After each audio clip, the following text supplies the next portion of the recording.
सोनीपत में OP Jindal global university में देश के पहले संविधान संग्रहालय का उद्घाटन किया गया। कार्यक्रम में लोकसभा अध्यक्ष ओम बिरला, केंद्रीय कानून मंत्री अर्जुन राम मेघवाल और यूनिवर्सिटी के चांसलर सांसद नवीन जिंदल इस दौरान मौजूद रहे। उद्घाटन के साथ ही ये संग्रहालय विद्यार्थियों के साथ साथ आम लोगों के लिए भी निःशुल्क खोला जाएगा। देखिए रिपोर्ट।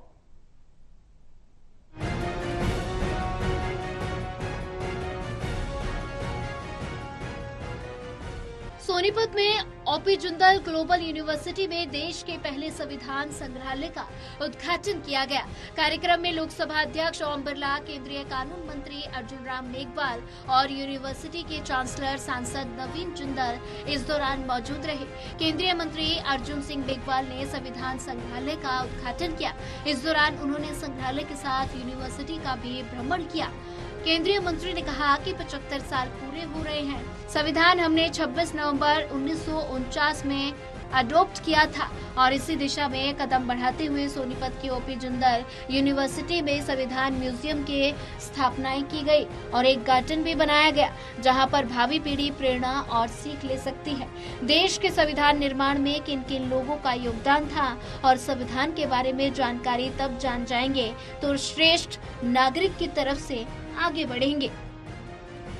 तो हमारा 75 साल पूरे हो रहे हैं। कॉन्स्टिट्यूशन को हमने अडॉप्ट किया 26 नवंबर 1949 को। तो इस दिशा में एक कदम आज यहाँ यूनिवर्सिटी में उठाया है कि एक कॉन्स्टिट्यूशन से जुड़ा हुआ म्यूजियम भी बनाया और एक गार्डन भी बनाया, जिसमें भावी पीढ़ी की प्रेरणा ले सकती है, सीख सकती है, समझ सकती है कि संविधान निर्माण में कौन कौन लोग थे, किसका क्या क्या योगदान था।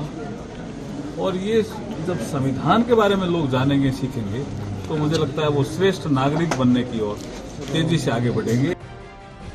वहीं ईवीएम पर सवाल उठाए पर केंद्रीय मंत्री ने कहा कि इनकी जीत होती है वहां ईवीएम से जीत दर्ज कराते हैं।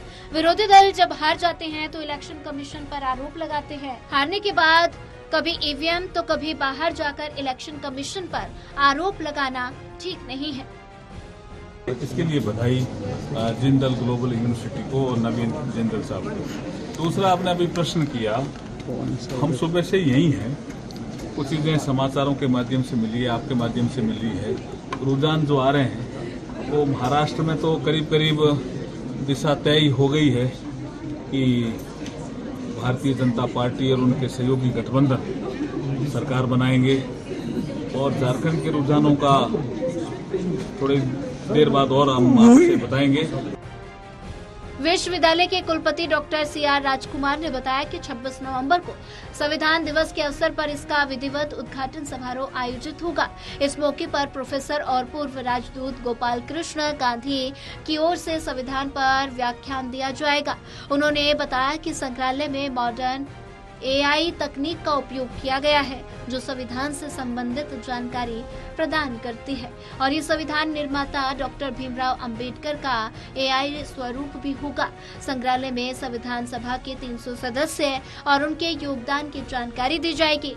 साथ ही इसमें प्रदर्शित कलाकृतियां भारतीय संविधान के मूल्यों को दर्शाएंगी। उद्घाटन के साथ ही ये संग्रहालय विद्यार्थियों के साथ साथ आम लोगों के लिए भी निःशुल्क खोला जाएगा। सोनीपत से टोटल टीवी के लिए कविता शर्मा की रिपोर्ट।